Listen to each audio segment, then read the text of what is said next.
현장에 달려가 약자 편에 서겠다. 민주평화당 당대표로 선출된 정동영 대표의 취임사 머릿말이었습니다.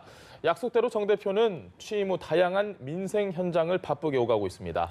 하지만 당 안팎 상황을 보면 산적한 난제에 정동영 대표의 어깨가 무거울 수밖에 없을 것 같은데요. 어떤 해법을 갖고 있는지 직접 들어보는 시간을 마련했습니다. 민주평화당 정동영 대표와 함께합니다. 안녕하십니까? 네, 안녕하세요. 반갑습니다. 당대표 되고 나서 보통은 현충원 먼저 찾아가시곤 하는데 확실히 현장을 많이 다니셨습니다. 뭐 현장 왕이라는 이야기도 하고요. 영도의 한진중공업 희망버스로 기억이 되죠. 거기는 이명박 박근혜 정권 때 가장 고통받았던 현장입니다. 노동 탄압, 인권 탄압의 현장이었고 그것을 시민의 힘으로, 연대의 힘으로 희망버스, 저는 처음부터 끝까지 함께 했습니다. 그 희망버스의 힘으로 사실 평화적으로 드물게 국회에서, 제가 그때 국회 노동위원이었어요. 노동위원회에서 노사정 이렇게 합의안을 만들어서 그 노사 갈등, 분규 문제를 평화적으로 해결한 모범 사례이기도 하죠. 그런 점에서 첫 번째 장소를 거기를 갖고 그다음에 삶의 현장을 둘러보고 나서 그 다음 날 현충원에 가서 영령들께 고했습니다. 알겠습니다. 네, 그 후에 일주일간도 전국을 돌면서 민생 현장을 좀 탐방을 하셨고요. 저는 개인적으로 기억에 남는 말이 대표 되시고 정의당보다 더 정의롭게 이 말을 하셨거든요. 그런데 이런 행보를 두고 최근에 좀 좌클릭이다 이런 이야기가 있습니다. 여기에 대답을 해주신다면 어떻게 대답을 해주실 건가요? 정의의 좌우가 없잖아요. 정의는 사실 옛날 3천 수백 년 전에 함무라비 법전에도 나오는 말이에요. 정의를 외쳐라, 정의를 구현해라, 뭐 이런 건데요. 민생의 좌우가 없듯이 예를 들면 며칠 전에는 이제 흑염소 농가들이 국회에 몰려오셨어요. 킬로그램에 17,000원까지 가던 염소값이, 염소고기값이 5,000원 이하로 떨어졌어요. 왜냐하면 귀촌 귀농하는 분들한테 전국의 지방자치단체에서 염소 키우라고 장려를 했거든요. 하다 보니까 염소가 전국적으로 엄청나게 많이 늘어났어요. 그러니까 죄송합니다. 정부가 이거 수매해달라 이제 이런 요구였어요. 그래서 그때 마침 농림부 장관 청문회가 있었기 때문에 그 민주평화당 소속 황주홍 의원께서 청문위원장이었어요. 농림해양수산위원장이니까. 그래서 긴급히 연락해서 농림부 장관 후보자를 모시고 와서 그분들의 얘기를 경청하고 정부 수매를 검토하겠다. 이래서 이분들이 기쁜 마음으로 돌아가셨거든요. 저는 그런 게 정치라고 생각합니다. 알겠습니다. 사실 뭐 정의당보다 더 정의롭게 정의란 부분 참 정의당보다 먼저 현장으로 아래로 달려가겠다 그런 뜻입니다. 굉장히 좋은 이야기이긴 하지만 당내 노선에서는 확실히 전당대회 때부터 박지원 의원과도 좀 의견차가 분명히 나왔고요. 지금도 보면 당내 여론을 그렇게 포용을 하지 않을 수 없는 상황입니다. 그런 부분에 대해서는 어떻게 보십니까? 네, 당내에서 이런 정체성, 노선 관련해서 이견이 나오고 논쟁이 되는 것은 당이 건강하다는 징조입니다.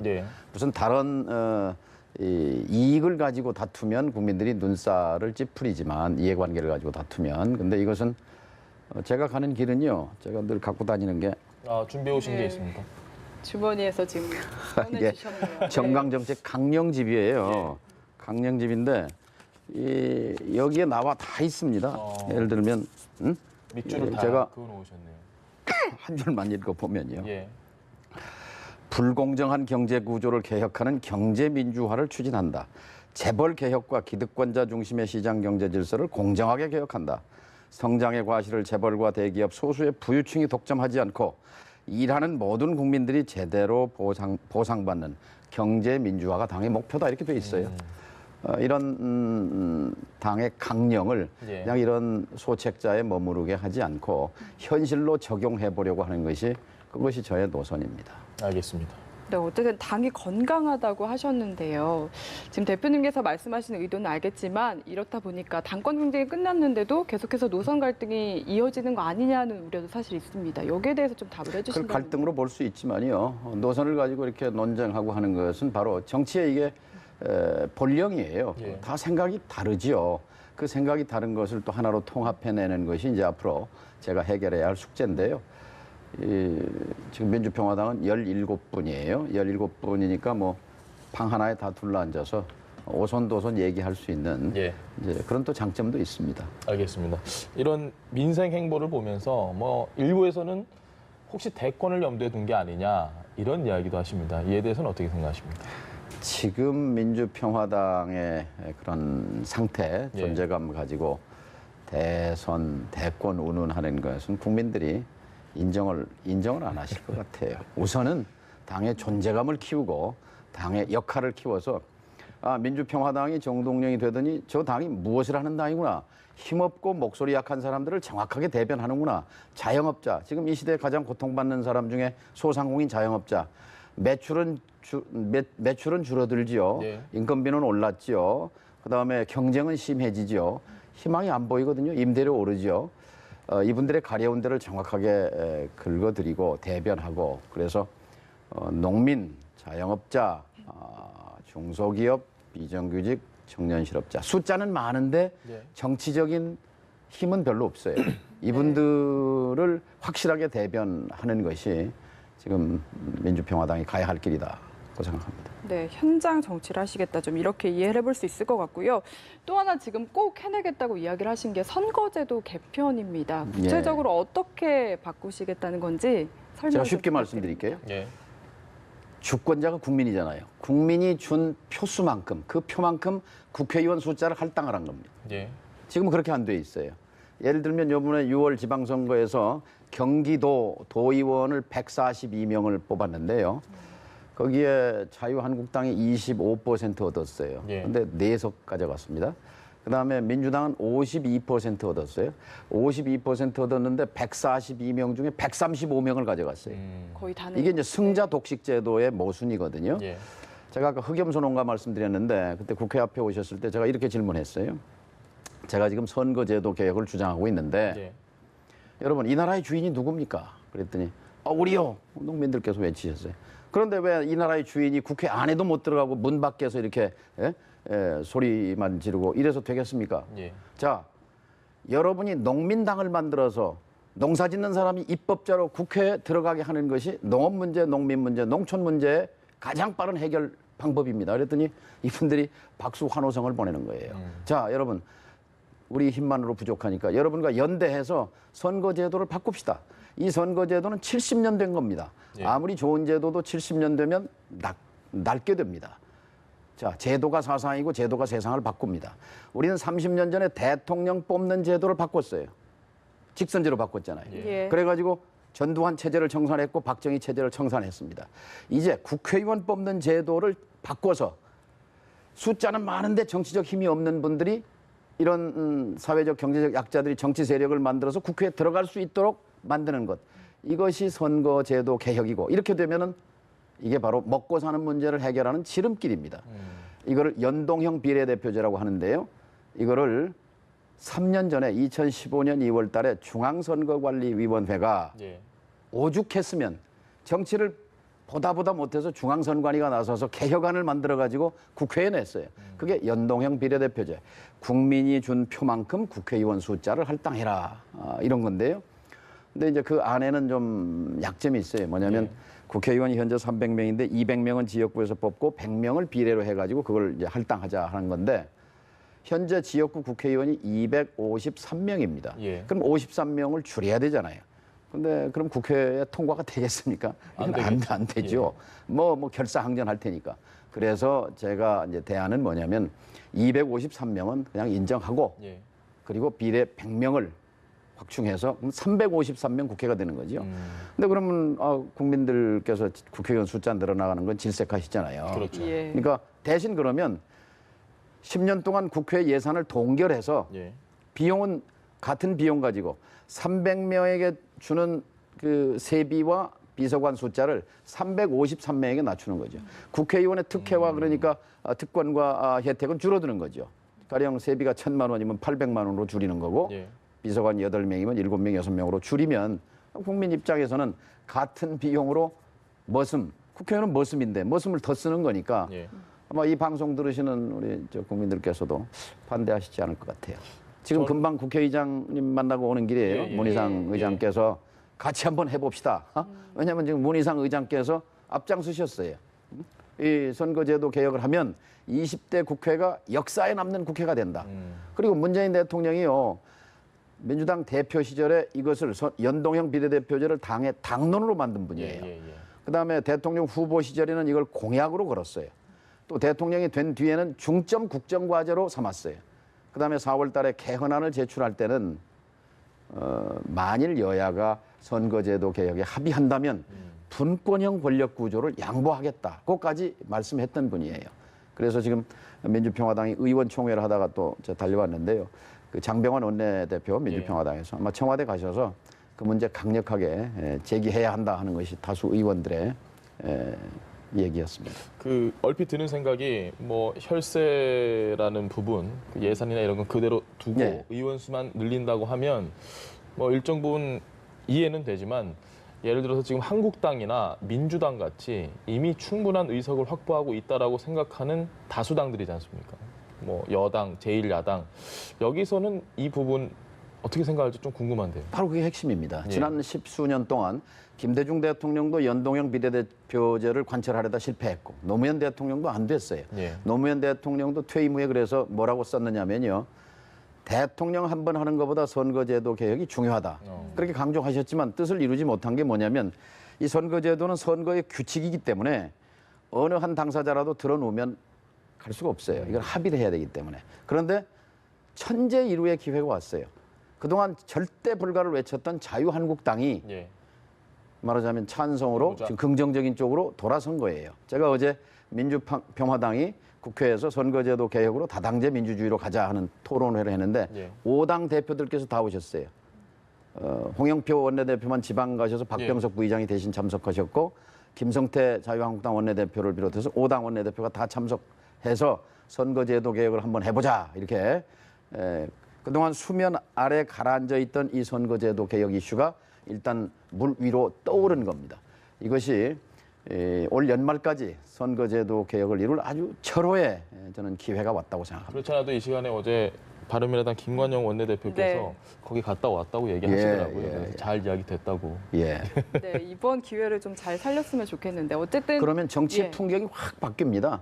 우리가 부러워하는 뭐 덴마크나 스웨덴이나 네덜란드나 독일이나 뭐 핀란드나 벨기에나 이런 나라를 다 이런 식으로 연동형 비례대표를 통해서 거기는 농민당도 있고 뭐 노동자당도 있고 청년당도 있고 녹색당도 있고 다양한 정치 세력들이 나와서 합의 민주주의를 해요. 예외 없이 다 복지국가의 길을 갔습니다. 알겠습니다. 기대 한번 해보겠습니다. 네, 이 선거제 개편도 그렇고요. 사실 국회에서 영향력을 발휘를 하려면 더더욱 지금 교섭단체 지위를 회복을 해야 할 것 같은데요. 한석이 부족합니다.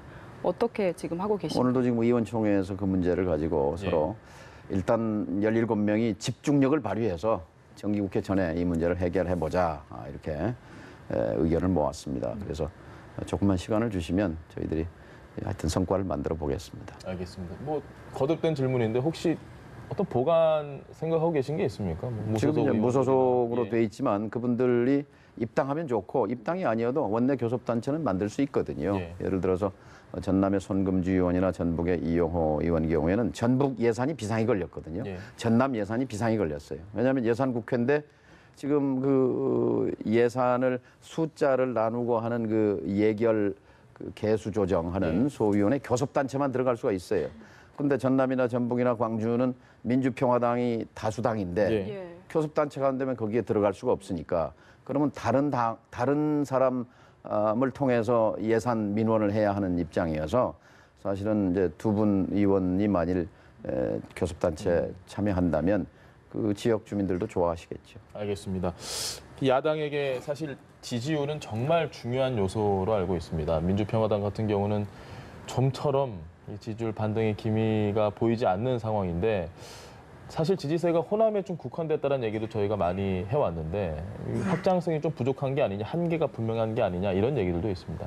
어떻게 보십니까? 물이 100도에서 끓잖아요.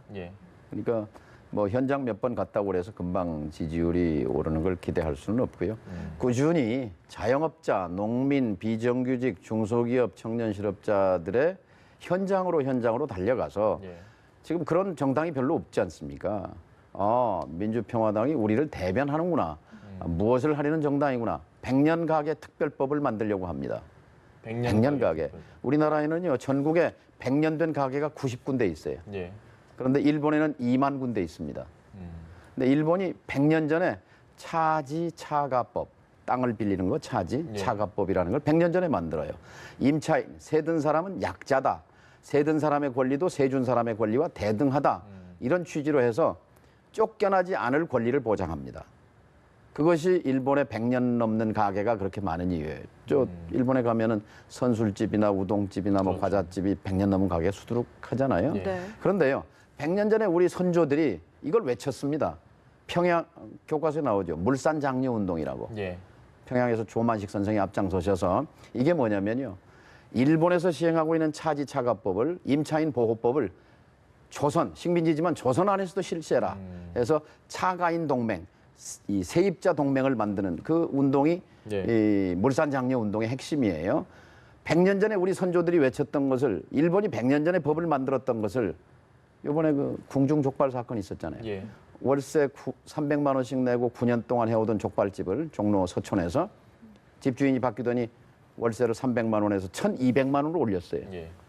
그래서 그런 불행한 사건이 일어났는데요. 그래서 지금 국회에서 논의하고 있는 상가 임대차 보호법을 고쳐가지고 5년 그 보장 기간을 10년으로 늘려봤자 그건 예. 땜질밖에 안 됩니다. 근본적인 해법은 마음 놓고 장사할 수 있도록 쫓겨나지 않을 권리. 그러니까 일본의 차지차가법은요. 계약 기간이 만료돼도 정당한 사유 없이는 본인의 의사에 반해서 쫓아낼 수 없게 돼 있습니다. 저는 이것이 이 시대가 요구하는 거라고 봅니다. 대한민국이 전 세계에서 자영업자가 제일 많은 나라인데 예. 그러면 적어도 국가는 뭔 역할을 해야 되느냐.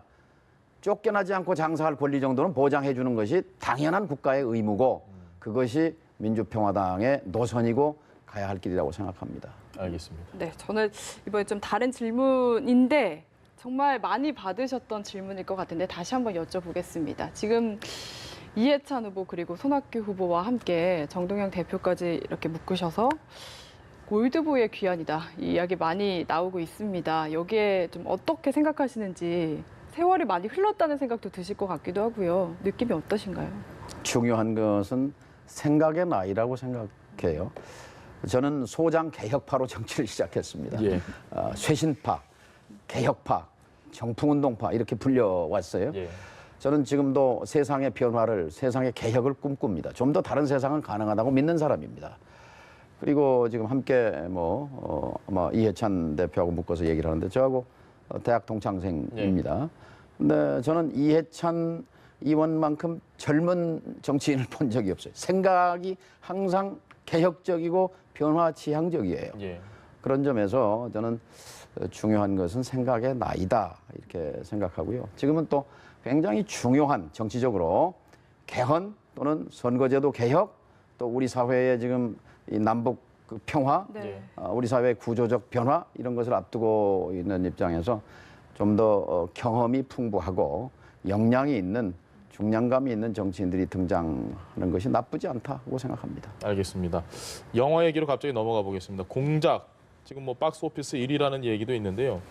이 당시 흑금성 이분이 활동할 당시에 말씀하셨던 그 쇄신파셨을 겁니다 아마 그때 대변인 대변인 하실 때 뭐 DJ 모실 때였던 것 같은데 뭐 이후에 통일부 장관으로 김정일 위원장도 만나고 그 공작 영화 오늘 보러 가신다고. 네, 오늘 저녁에 끝나고 나서 이제 공작 영화 단체 관람 갑니다. 우리 예. 당에서요.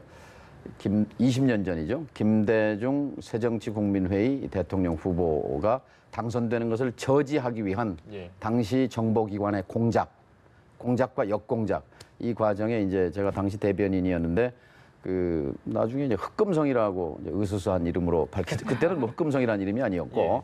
박아무개라는 분이었는데 저에게 접촉이 왔어요. 처음에는 제가 극력 회피했죠.